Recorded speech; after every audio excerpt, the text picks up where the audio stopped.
You will hear a number of different recordings, and you will have to answer questions on what you hear. There will be time for you to read the instructions and questions, and you will have a chance to check your work.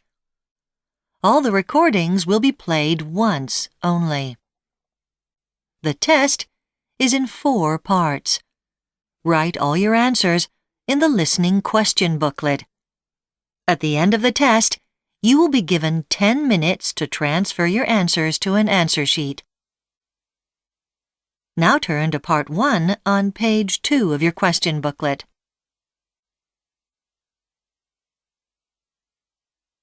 Part 1.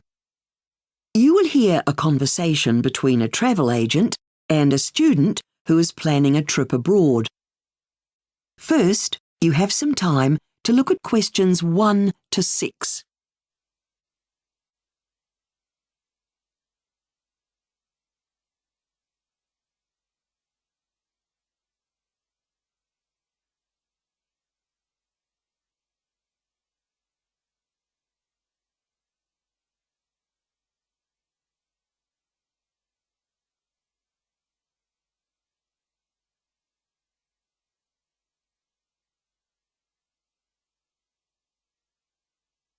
Now listen carefully and answer questions 1 to 6.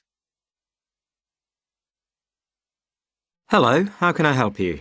I'm taking a year off and I'm hoping to travel abroad and to find work as well for part of the time.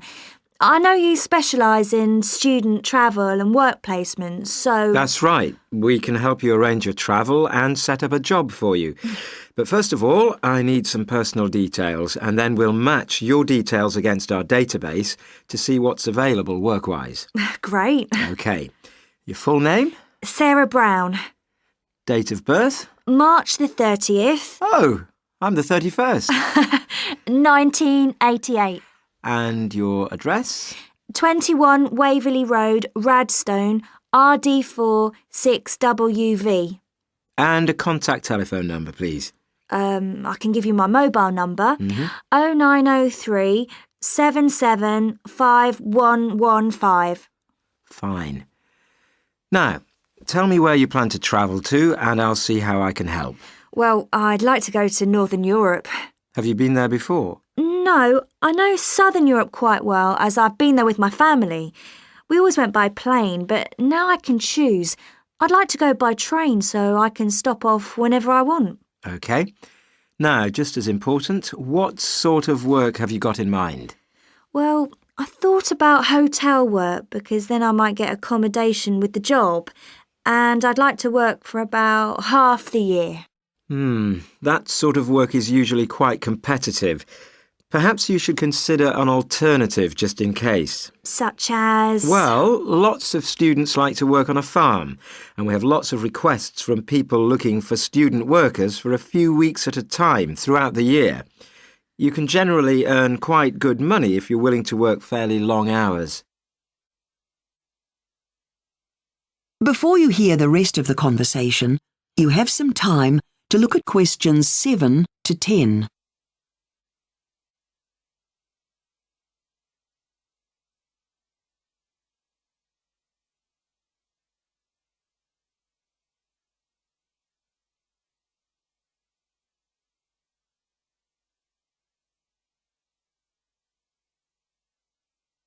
Now listen and answer questions 7 to 10. Now, travel. Buying single tickets would be expensive, so the best option would be to have a European pass, which would give you unlimited rail travel at off-peak times. To start off with, we could issue one for up to 3 months to cover the countries you're intending to visit. Sounds good. Do you have any information about youth hostels which I could use to plan my route? Yes, I'll give you a booklet now. But it's down to you to book your accommodation. At certain times of the year, especially during public holiday periods, such places fill up fast. And remember, if we're going to arrange work for you in the countryside, you won't be able to go out easily in the evenings, although you'd probably be too tired anyway. I won't mind that. And you're going to be travelling alone? Yes. Well, before I make any arrangements for you, you need to have insurance for your entire trip. We can arrange that for you if you like. What does it cover? Any valuable items, jewellery for example, your money, your mobile, your health, and if you needed to get back home quickly, you'd be covered so you could buy a plane ticket. Right, I'll do that. I thought I'd take my laptop so I can email and keep in touch with people at home. Not a good idea to lug your computer around with you. It's much more sensible to rely on an internet cafe. That's what we tell people to do. Oh, OK. Right, so I've entered all your details. Let's see what the database comes up with. That is the end of part 1. You now have 1 minute to check your answers to part 1.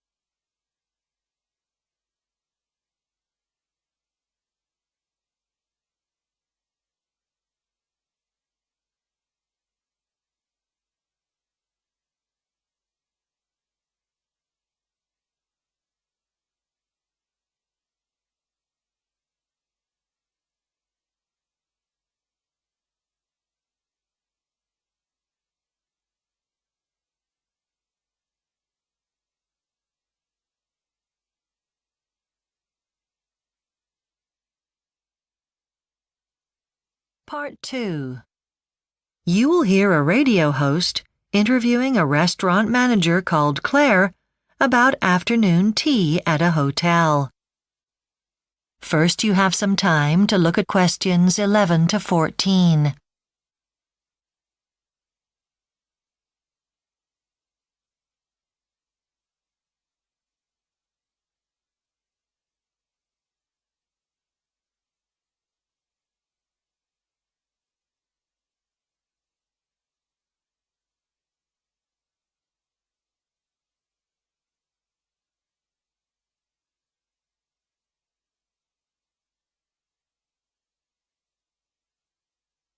Now listen carefully and answer questions 11 to 14. Our special guest today is Claire Benetall, the restaurant manager of the Emperor Hotel here in town. She's here to tell us about their famous afternoon teas in the restaurant. Welcome. Thanks, Peter. Tell us about what makes afternoon tea so special. Well, it's been a time-honored tradition for over a century. At the Emperor Hotel, we've been serving tea to royalty, dignitaries, and movie stars in the grandest tradition. A lot of people come to see the expensive fabrics, antique carpets, and beautiful handmade furniture we have here. Our waiters serve tea against the picturesque backdrop of the boats on the harbor. We're busy, so we strongly recommend making reservations. However, we rarely turn guests away. Tea is always an event here. Of course, we serve the Emperor Tea Blend, which is created exclusively for the hotel by the Metropolitan Tea Company. This famous blend comes from more than 6 different places all over the world. That's why the taste is so special. I also have some interesting facts about our tea tables. During our dining room renovation, we kept the wood from the original floor and used it to make our tea tables. You can now say you are eating off the floor. They always have white tablecloths on them, which is, of course, normal in the better hotels. We'll finish renovating next year by covering the chairs in a shade of red to match the walls. These days, we serve about 500,000 cups of tea every year. Our waiting staff have over 42 years of combined service with us. The original cups and saucers were first used by the hotel back in 1939 for a visit by the King and Queen of England. Today, the pattern is still made by the Midland China Company, exclusively for us, and is available for sale in the hotel store and online. Before you hear the rest of the talk, you have some time to look at questions 15 to 20.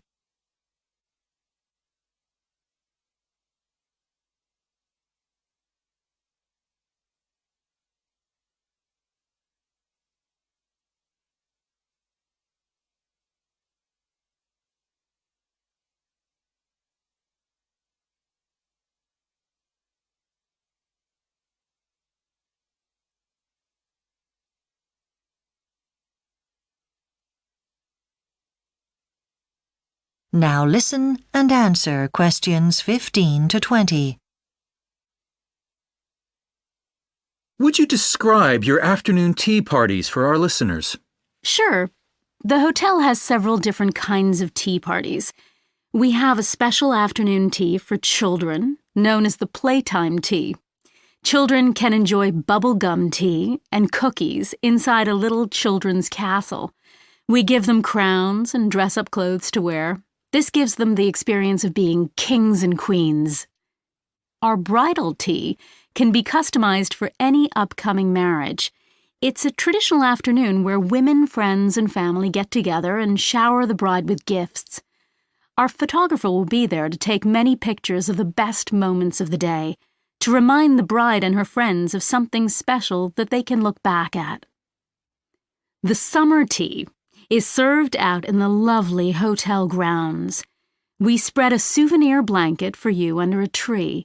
A basket is prepared for you. Inside, it has 4 local Salt Spring Island cheeses with fresh honey that's made from the chef's own beehives. Our Canadian tea is the most popular one with our international visitors. It includes strawberries and peaches grown in the neighborhood, which we serve with special sandwiches and jam made with raspberries from our own backyard. The farmer's tea is our most famous party. Guests love having a satisfying tea where our famous drink is served with a variety of meat and egg pies hot from the oven, along with our homemade bread. And don't forget the farm-style fruit pies for dessert. And finally, back by popular demand, is our senior's tea. If you're 60 or older, you can enjoy afternoon tea in our cozy library. While there, you can look at the photos of famous actors and musicians that have visited our hotel and read what they said about the hotel. Our chef and restaurant staff serve handmade scones, delicious pastries, and sweets freshly baked in our restaurant daily. It's wonderful. That is the end of Part 2. You now have 30 seconds to check your answers to Part 2.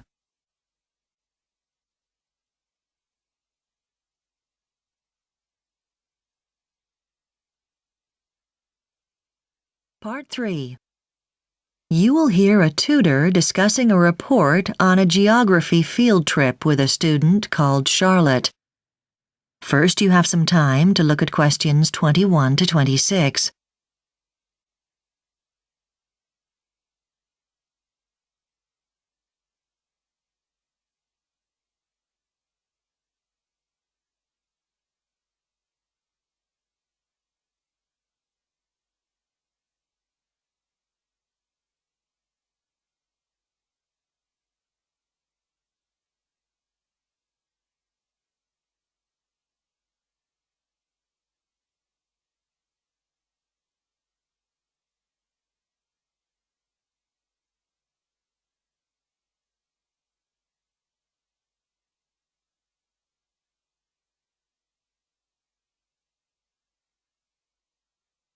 Now listen carefully and answer questions 21 to 26. Hello, Charlotte. Come in. I just wanted to go through the first draft of your report on the field trip to the coastal sand dunes. Thank you. I'd really like some feedback. I found it quite hard to do. Yes, but these reports are really important. You did a great presentation on the planning of the trip before you went, and we've already decided to include that in your portfolio. But writing up the report's equally important, because if you can identify an area that's caught your interest, you may decide to choose that as your speciality for next term. OK. So, what do you think of this first draft? Well, there's one problem, but it's something that can be easily remedied. Did you download the template for reports from the website? I didn't know there was one. Look on the course site under Report Writing. The homepage is a bit confusing, but once you've got that template, you'll see what we're expecting from a report. Other than that, I think you'll easily meet the word count as you collected lots of data.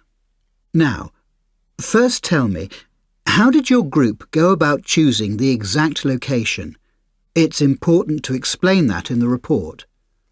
We didn't want to influence our results in any way, so instead of studying a map and choosing an area that looked as if it would provide useful data, we listed 6 possible locations and then we just tossed a dice.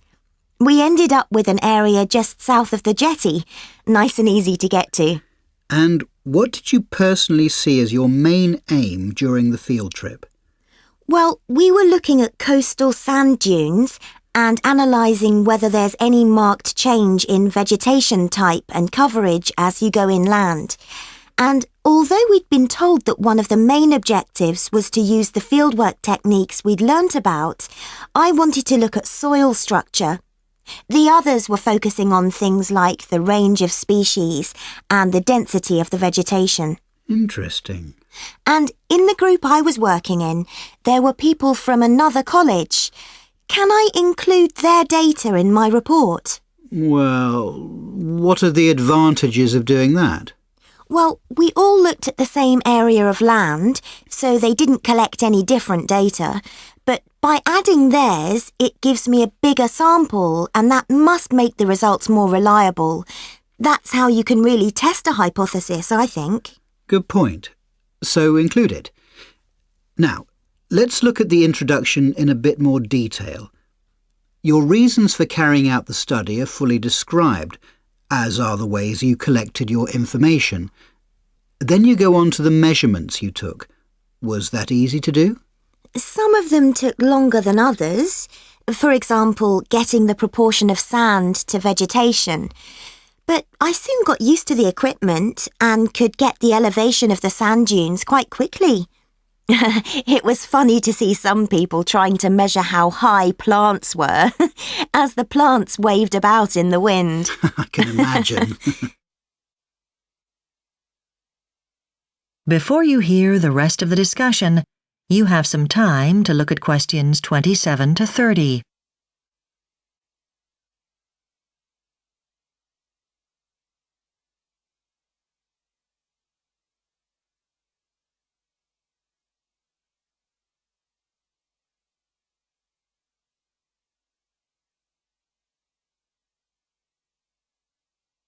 Now listen and answer questions 27 to 30. OK, now we'd like to have your feedback on the trip, as we're keen to make any necessary improvements for future trips. OK. So first, the equipment. Was it easy to use? It was once you got used to it. It would have been good if we could have found out how to use it at college before we went, though. It's not exactly simple to use. I've noted that down. Now, the data collection sheets you used, I wonder if they could be made more user-friendly by cutting down the number of columns on each page. Yes. I think the information would still be clearly organised. And what did you think of the reference materials? Well, we had problems identifying some vegetation. Was that because you didn't get a full picture from the books you were using? Yes, I think so. And finally, how did you feel about working with people you didn't know in your group? Well, you probably need to discuss this with everyone, but for me it meant I learnt a lot from others too, so I think that's a pattern you should stick to. That is the end of Part 3. You now have 30 seconds to check your answers to Part 3.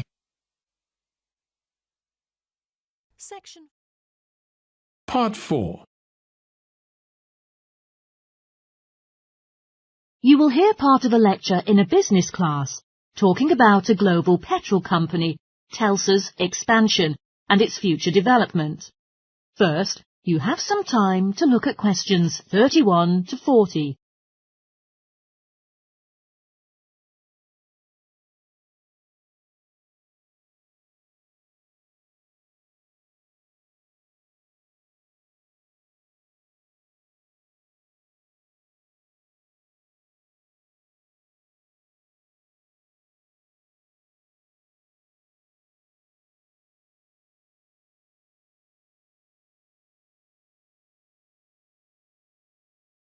Now listen carefully and answer questions 31 to 40.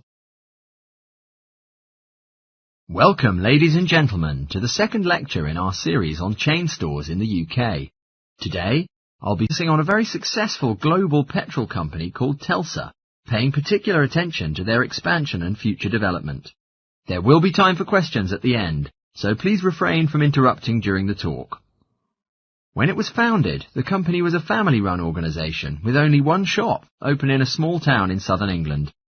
The family was able to compete with other local companies by offering special discounts for returning customers, which resulted in a massive expansion of their client base. This strategy was so successful that they were able to open petrol stations across the country, subsequently increasing their market share in England.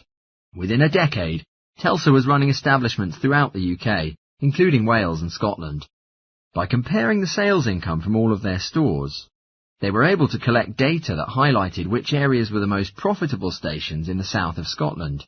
They discovered that by closing the less useful stations in the south of Scotland, they could increase income from their other more profitable stations. This example demonstrates the importance of continually monitoring and maintaining a clear view of the finances of the company.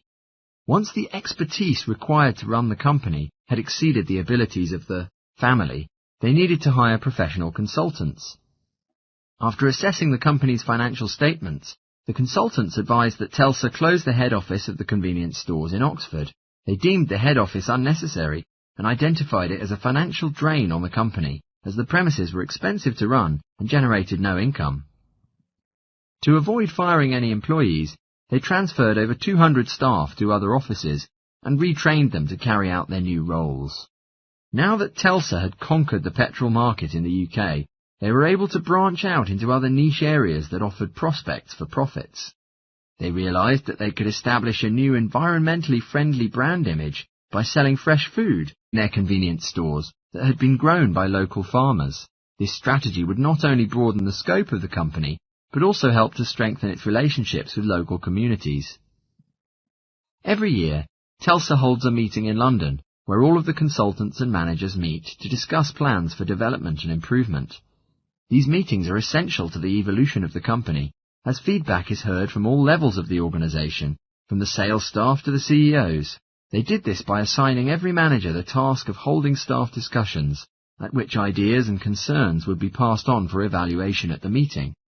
Telsa decided to accommodate the individuality of each of their stores, instead of forcing them to conform to one overriding company identity. They realized that by increasing the flexibility of the profit-making strategies of each of the retail stores, they subsequently became more commercially successful. The level of staff satisfaction also doubled as a result. Individuals felt they were not being constrained to one way of thinking. To avoid misunderstandings and mistakes, any future changes were introduced in stages to familiarize the staff with the new regulations.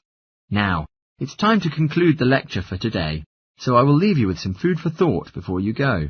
To run a successful business, one cannot underestimate the importance of maintaining open-mindedness when deciding on strategies for expansion. Sometimes it's necessary to employ an independent consultant who can offer an objective and unbiased view on the running of your company. Emotion will only ever cloud your ability to make business-related decisions. Research suitable case studies and look at how department stores, for example, were able to alter their organizational structure while minimizing costs and staff redundancies. Precedents are an essential resource when it comes to making decisions for your own business, so don't undervalue them. Well, that wraps up our lecture for today. If there are any questions?